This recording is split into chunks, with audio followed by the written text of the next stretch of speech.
Good morning, Chattanooga. Here's a quick look at the top 5 local news stories you need to know today. First of all, an industry analysis shows cuts in federal Medicare payments to local hospitals would cost Hamilton County an estimated 7,500 jobs over the next decade and deal a $1.1 billion blow to the local economy. Statewide, the impact would be 90,000 jobs and $13.3 billion in economic losses. Hospitals are citing the figures as they step up pressure on Governor Bill Haslam to expand TennCare under the Affordable Care Act.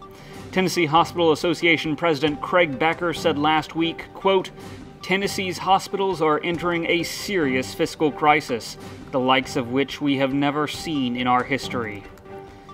Next up, Georgia lawmakers are once again questioning their border in an effort to siphon Tennessee water across the state line. The Georgia General Assembly is beginning to work on a resolution which demands access to the Tennessee River in exchange for acknowledging the current state boundary as the official border.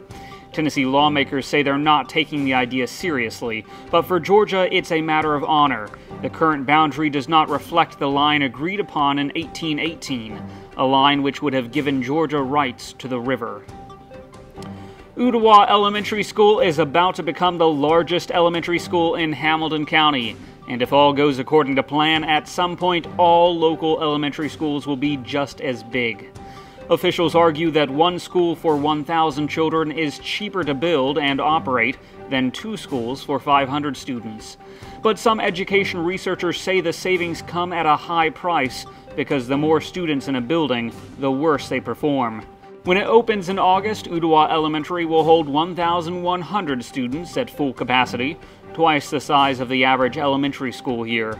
With skyrocketing construction costs and strapped budgets, officials say they believe big schools just make economic sense.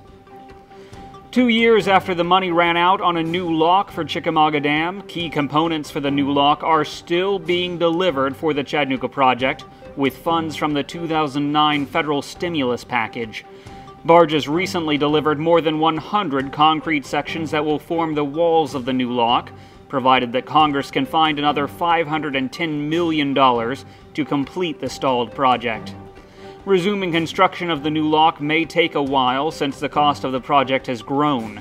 When the new lock at Chickamauga was originally designed a decade ago, it was projected to cost only about half the current estimate. But with funding delayed and material costs increased, the U.S. Army Corps of Engineers has raised cost estimates. The recently delivered concrete sections will now be disassembled for storage at a TVA site on Watts Bar Lake. And finally, Lee University graduate Micah Massey and Israel Houghton tied for Best Contemporary Christian Music Song at the 55th Annual Grammy Awards last night. Massey and Houghton's song, "Your Presence in Heaven," was published by Christopher Garman of Regenerate Music Company in Chattanooga. I'm Harrison Keeley. For more on these stories and updates throughout the day, follow us on Facebook and visit timesfreepress.com.